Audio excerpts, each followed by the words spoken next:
Hey kids, this is Ivan. How you doing? If you're asking if robots are going to come to take your job, you are asking the wrong question. We are on the cusp of an unbelievable change that maybe 5, 10, 20 years tops before it really starts to hit. You have to have your head in the sand to not know that AI is improving at an exponential rate. And have you seen the robots lately? The humanoid robots, they are unbelievable. This is not science fiction anymore. This is actual fact. And it's not just coming, it's here. Governments and militaries have revealed that they have some AI controlled autonomous drones or swarms of drones. And they don't really have a good track record of telling us everything. So if that's what they're telling us, imagine what they're not telling us. The technology is probably a lot better, which means the integration of robotics and AI is right around the corner. It's here, but it's going to get really, really good, which means fully autonomous humanoid robots or near humanoid or whatever other shape they want to make them. This is no longer science fiction. Now, AI originally took a whole bunch of jobs that were like menial mental jobs because it did it faster, did it cheaper, and did it better, tirelessly. Cheaper is the big thing because, of course, it's not evil. It's just simple economics. A company is going to use the cheapest source of labor to get whatever job done because that improves the profit margin, improves the bottom line for that company.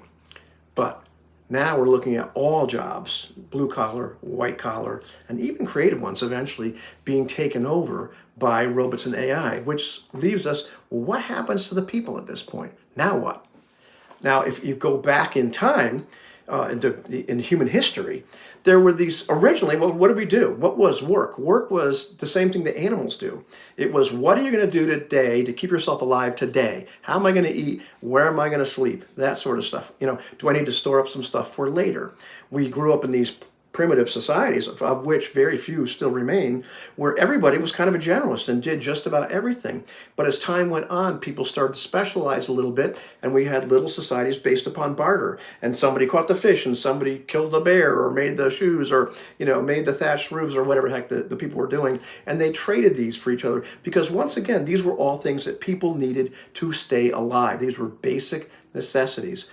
But as societies got bigger, all those jobs are taken. There's no more land over here because somebody else owns it. So you've got to figure out something else to do that you can sell to other people and convince them they need this product or this service, whatever it happens to be. And then later on, the other people that get born, well, maybe they'll work for you, doing that for you. And now you're an entrepreneur.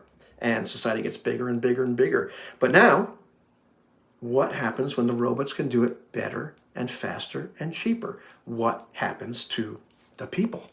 Now, for a little while, I know what's going to happen is that people are going to be laid off, and all of a sudden they're not going to be able to buy the stuff. And so a lot of companies are going to have to figure out, what do we do next? A lot of them are going to die off. The mega corporations are going to survive. Governments are going to throw all kinds of money to people like they did during COVID until they figure out something like a universal basic income. It doesn't matter whether you're opposed to that or not. All of a sudden we're going to have all these people that have no income coming in, and they're going to want to be able to buy stuff at least to live. At the end of all this thing, though, all the stuff that will happen, which will be painful, there's going to be two real big basic questions or things we have to deal with. One is more of an ethical thing. Well, who owns the robots? Who owns the AI? Who owns the land? During that period of unrest, not a lot of people are going to come out on top, in terms of governments, corporations, whoever it might be. And so there's going to be a real struggle for what is our government going to look like now? This is an unprecedented time in human history because we always usually had to do the work. What happens when we don't have to do the work? Who owns the stuff? And that'll be really interesting to see what happens over the long run. Will I live to see it? I don't know, but it'd be really interesting to see.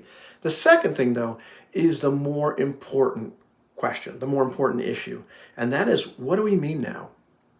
It's no longer going to be, me grog, me hunt deer, me strong. That's not going to be our sense of worth anymore.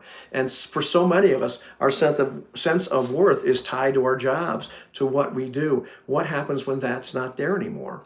And what happens when there's this flat income?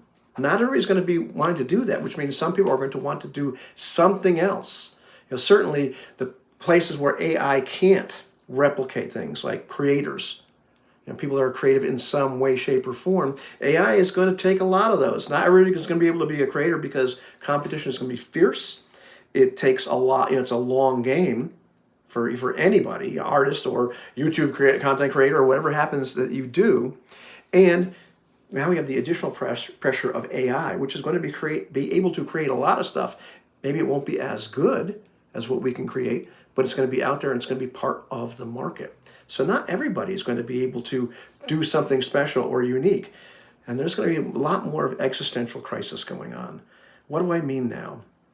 Probably the biggest, not industry, but focus is going to be on what do we mean?